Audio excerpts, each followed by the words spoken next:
Hello guys, আজকে তোমরা guess করতে পারবা যে আজকে কি বানাবো। এত ইউনিক একটা রেসিপি তোমাদের সাথে শেয়ার করব যে তোমরা কল্পনাও করতে পারবা না, বুঝছো? তো আগেই আমি অবশ্যই বলবো না আমি কি বানাইতেছি। জানতে হলে অবশ্যই তোমাদের ভিডিওটা দেখতে হবে। সো দেখতে থাকো। তার জন্য আমি প্রথমেই অনেকগুলা পেঁয়াজ, মরিচ এবং দেশি রসুনের কোয়াকে রেডি করে নিয়েছিলাম, যেটা এখন ব্লেন্ডার করে নিচ্ছি। তো তোমরা দেখতেই পারছো আমি কতগুলা নিয়েছি, একটু বেশি করে নিতে হবে। তো যাই হোক, এটাকে আমি এখন ব্লেন্ডার করে নিলাম। বাটাবাটি কাটাকাটি হয়ে গেলে এখন আমি এটার মধ্যে দিয়ে দেবো যা যা মশলা লাগবে, ওইগুলো সব পরিমাণ মতো।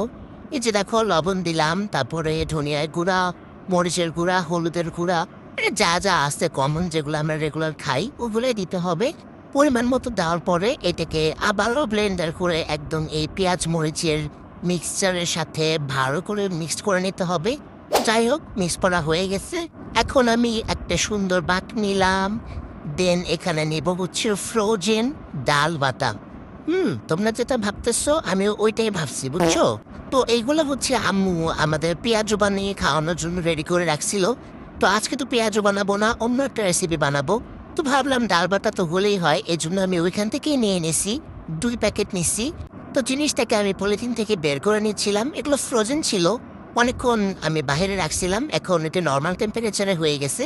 এই জন্য আমি এই বাটিতে নিলাম। নেওয়ার পরে আমি যে মশলাটা রেডি করছিলাম কিছুক্ষণ আগে, ওইটাকে এই ডাল বাটার মধ্যে ঢেলে দিব। অ্যান্ড ঢেলে দিয়ে এটাকে বেশ ভালোভাবে মিক্স করে নিতে হবে। বেশ ভালোভাবে মানে একদম মানে মিক্সিং মিক্সিং করে সব কিছু মিক্সার করে ফেলবা। দেখো, আমি একটা চামচ দিয়ে একদম মনে করো যে মিক্সিং মিক্সিং করতেছি অনেক টাইম নিয়ে। ভালোভাবে মিক্সিং করার পরে এটা এখন রেডি হয়ে গেছে টোটালি। Wow, surprise! দেখো তো এটা কি, তোমরা চিনতে পারো কি না? হ্যাঁ, তোমরা যেটা গেস করছো সেটাই, এটা হচ্ছে কুমড়োর পাতা।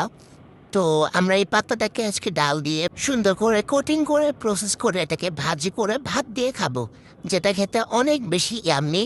এটা যারা খাইছো তারা আসলে বুঝতে পারবা যে এটা কতটা মজার এবং ইউনিক একটা খাবার। তো এটাই আজকে আমি খাচ্ছিলাম দেখে তুমি ভাবলাম তোমাদের সাথে অবশ্যই শেয়ার করি। পাতাটাকে এখন আমি দেখো কিভাবে কোটিং করতেছি। এটাকে আমি চামচ দিয়ে করতেছি, কারণ এখানে মরিচ দেওয়া ছিল, দ্যাটস তো এটা হাত দিয়ে করলে হাত জ্বালা করতে পারে। এই জন্য আমি হাত দিয়ে করি নাই, চামচ দিয়েই করা যায় এটা। তো চামচের মধ্যে নিয়ে দেখো কিভাবে করতেছি।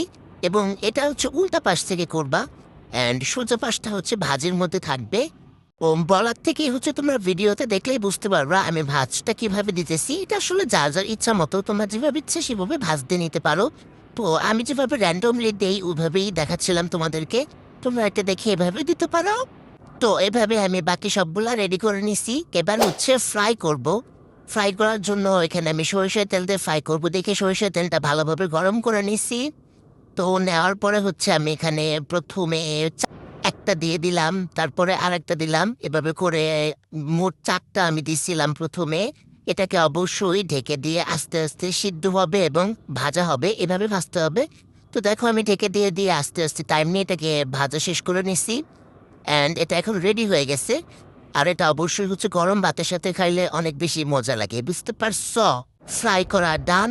এখন এটাকে আমি উঠাই নেব। আর এটা অবশ্যই ডিপ ফ্রাই করা যাবে না, তাহলে এটা তিতা হয়ে যাবে।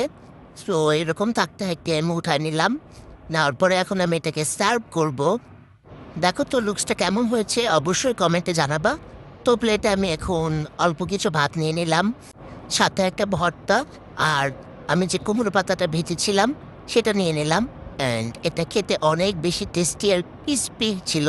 সো তোমরা এটা বাসা ট্রাই করে দেখতে পারো। Thank you for watching my video.